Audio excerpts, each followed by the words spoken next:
बहुत स्वागत है सारे विद्यार्थियों का।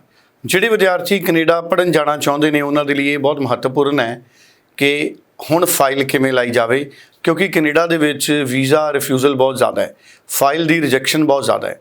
इस करके अमरजीत सिंह कंवर बहुत महत्वपूर्ण टॉपिक नूं एड्रैस कर रहे हैं और बहुत स्वागत है जी तुहाडा। मैं चाहूँगा कि A to Z तुसीं पॉइंट टू पॉइंट सारे विद्यार्थियों नूं ये गल समझाओ कि हुण फाइल किवें लॉन्च की जानी है ताकि वीज़ा मिले, रिजेक्शन ना मिले। तो इस समय कनाडा में रिजेक्शंस का जो लेवल है वो दोस्तों बहुत हाई है। तो इस हाई लेवल के अंदर आपको फाइलिंग में किन चीज़ों का ध्यान रखना है ताकि आप वीज़ा के नज़दीक रहें, चांसेस ज़्यादा रहें, या हम ये कह लें कि किसी सिली मिस्टेक के कारण या किसी डॉक्यूमेंट्स की कमी के कारण आपका वीज़ा रिफ्यूज़ल ना हो।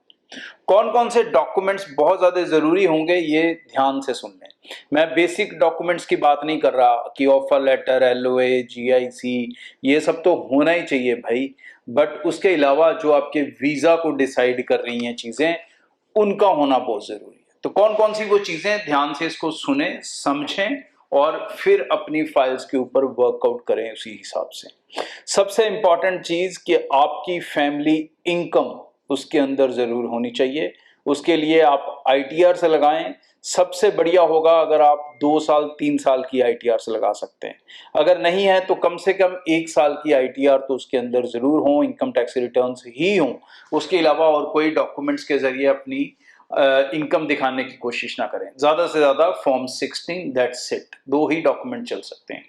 फैमिली इनकम कम से कम, मैं कई बार पहले भी कह चुका हूँ, फिर भी दोस्त मेरे पास मिलने आते हैं रिफ्यूज़ल्स के बाद, लाइव चैट्स करते हैं और प्रॉब्लम वही कि सुनी हुई बात को अनसुना कर देना।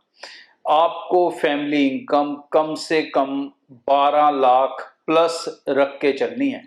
अगर इतनी इनकम होगी तो ही वीज़ा ऑफिसर ये आपके ऊपर विश्वास कर पाएगा कि आप अपनी स्टडी को कनाडा के अंदर फ्यूचर में अफोर्ड कर सकते हो, क्योंकि आप जो फीस देके जा रहे हो वो 1 साल की है, जो GIC देकर जा रहे हो वो 1 साल की है, और आज की डेट में जो रिफ्यूजल्स आ रही हैं उसमें वो फ्यूचर ये कंप्लेन करता है कि आप आगे की अपनी स्टडी कैसे कंप्लीट करोगे, ये भरोसा हमें नहीं है। तो ये भरोसा उसे मिलता है आपकी फैमिली की रेगुलर इनकम से। तो अगर स्ट्रॉन्ग रेगुलर इनकम है तो ही आप पर वो विश्वास करेगा कि आप अपनी स्टडी को सक्सेसफुली कंप्लीट कर सकते हैं। दूसरा इंपॉर्टेंट डॉक्यूमेंट है आपका सेविंग्स। GIC कर दी, 1 साल की फीस दे दी, लेकिन उसके साथ साथ कम से कम सेकेंड ईयर की फीस जितनी होती है उतने फंड्स भी जरूर दिखाएं। वो तकरीबन 8 से लेके 12-13 लाख का कितने भी हो सकते हैं, डिपेंड है आप कौन सी यूनिवर्सिटी या कोर्स में पढ़ने जा रहे हो। ये दूसरा बहुत इंपॉर्टेंट डॉक्यूमेंट होगा। अगर ये 2 डॉक्यूमेंट्स ITR और सेविंग्स आपके अकाउंट में हैं तो आपको फाइनेंशियल लेवल पे वीज़ा ऑफिसर चैलेंज नहीं कर सकता, और वो ना ही करेगा। जिनके पास ये 2 कमियां होती हैं वो ही अक्सर फाइनेंशियल बेसिस के ऊपर चैलेंज्ड होते हैं, दूसरा बच्चा चैलेंज्ड नहीं होता। उसके अलावा नेक्स्ट जो सबसे इंपॉर्टेंट चीज आती है that is relevancy of education. ठीक है जी, उसके अंदर जो भी स्टडी बैकग्राउंड आपका है आपको उसी फील्ड को कंटिन्यू करना है। मैं आज की डेट में इतना कुछ कनाडा के अंदर हो गया, आज की डेट में भी ऐसे गधों से मिल रहा हूं जो पुराने फॉर्मेट के हिसाब से वीजा लेने की कोशिश कर रहे हैं, पुराने फॉर्मेट की तरह छोटे मोटे डिप्लोमा कोर्सेज लेकर उसमें वीजा लेने की कोशिश कर रहे हैं। तो भाई इस तरह से कुछ होने वाला नहीं है।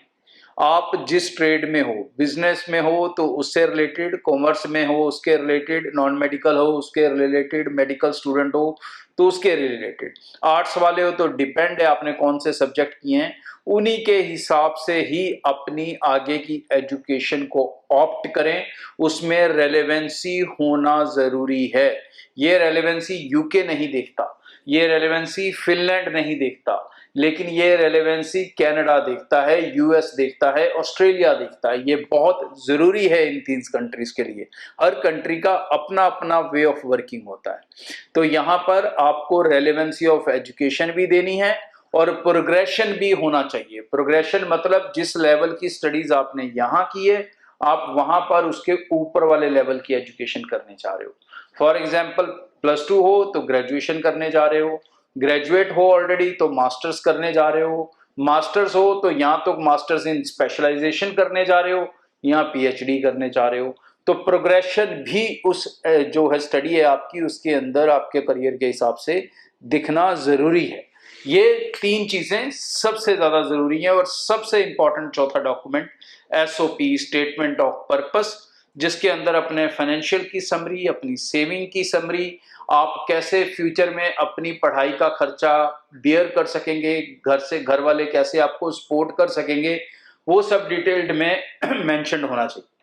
एंड मोस्ट इम्पॉर्टेंट, आपने जो कोर्स ऑप्ट किया, जो इंस्टीट्यूट ऑप्ट किया, वो क्यों किया, वो आपके करियर के लिए क्यों बेटर है, इसका आपको फ्यूचर में क्या बेनिफिट होने वाला है, इंडिया में वापस आकर आपके पास क्या करियर अपॉर्चुनिटीज हैं कि आप ये स्टडी करने जा रहे हो, और आप ये स्टडी इंडिया में क्यों नहीं कर रहे हो, ये भी एक्सप्लेन करना बहुत जरूरी है। तो इन चीजों का अगर आप ध्यान रखोगे तो आप कनाडा का वीजा काफी हद तक ऑलमोस्ट 100% हासिल कर पाओ। बहुत बहुत ਧੰਨਵਾਦ ਜੀ। ਔਰ ਸਾਡੇ ਨਾਲ ਅੱਜ ਮਾਹਰ ਐਕਸਪਰਟ ਮੌਜੂਦ ਸੀ।